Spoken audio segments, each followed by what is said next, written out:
da bo tudi Slovenija čez 5 let debatirala o tem, ali je kronična debelost dovolj dober razlog za pomoč pri samomoru.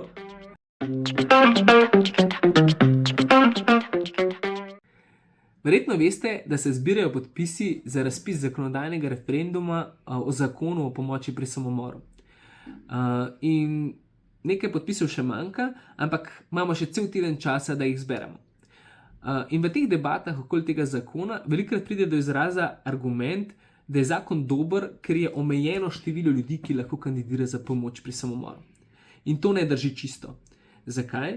Po zakonu je zdaj razlog za to, da je lahko človek kandidat za pomoč pri samomoru, neozdravljiva bolezen in neznosno trpljenje.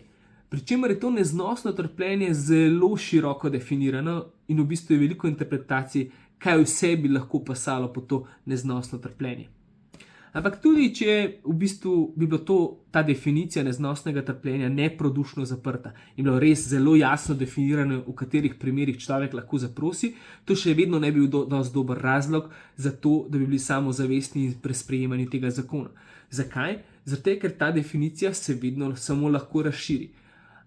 In ni to samo neka prazna domneva, ampak lahko pogledamo v tujino, kjer so države, ki so imele tako zelo ozko definirane pogoje, vedno to pravico samo razširile. Pogledamo Belgijo, pogledamo Nizozemsko, Kanado in tako naprej.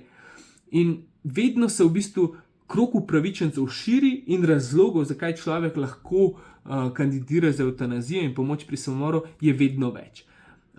In to ni presenečenje, saj organizacije, ki spodbujajo popolno liberalizacijo evtanazije, torej da ima človek pravico, da mu država pomaga pri odvzetju njegovega življenja, v bistvu spodbujajo tak postopen pristop.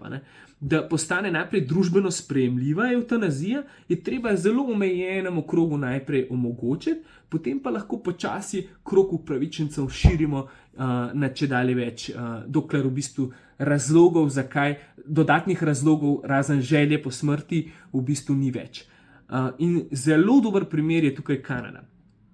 Kanada še 10 let nazaj ni imela uzakonjene evtanazije in leta 2015 je v zadevi Carter vrhovno sodišče določilo, da mora država omogočiti terminalnim bolnikom pomoč pri samomoru in evtanazijo. In leto kasneje so sprejeli zakon, kjer je bilo zelo ozko definirano, kdo je vse lahko kandidat za evtanazijo in pomoč pri samomoru. Oni so imeli v bistvu terminalno bolezen kot razlog, kjer je mogla biti razumljivo predvidljiva smrt. Torej, da je zdravnik ocenil, da ta človek ima 3 mesece časa še svojega življenja. Zelo ozko definirano. In kaj se je zgodilo? Čez 3 leta se je zgodilo, da je prišla nova odločba sodišča, kjer je Tucson je bila zadeva, kjer se je nekdo pritožil, da ni pravično, da samo v terminalnih primerih človek lahko kandidira za evtanazijo. In leta 2021 so potem na podlagi te odločitve sprejeli zakon, kjer je nekaj podobnega kot v našem zakonu. Tam piše, da je neozdravljiva bolezen in invalidnost, torej dodatna invalidnost in v bistvu neznosno trpljenje, kot je pri našem zakonu.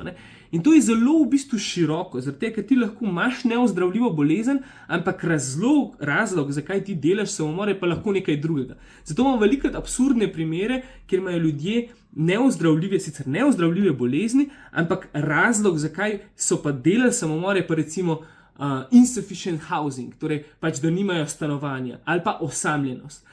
In pred kratkim sem videl recimo primer, da je ženska zaprosila za evtanazijo zaradi kronične debelosti, nekdo drug je zaprosil za evtanazijo zaradi tega, ker je žaloval za smrtjo svoje žene.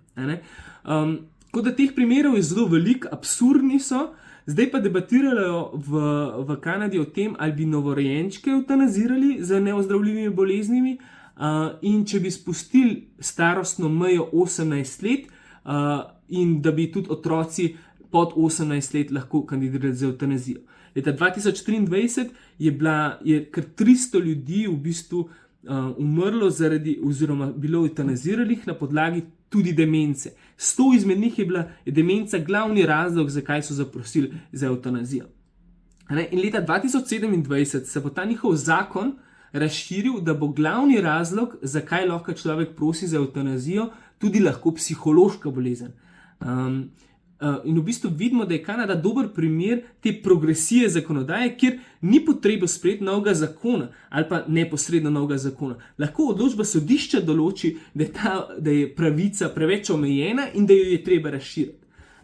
Ampak mi z gotovostjo lahko trdimo, da bo tudi Slovenija čez 5 let debatirala o tem, ali je kronična debelost dovolj dober razlog za pomoč pri samomoru.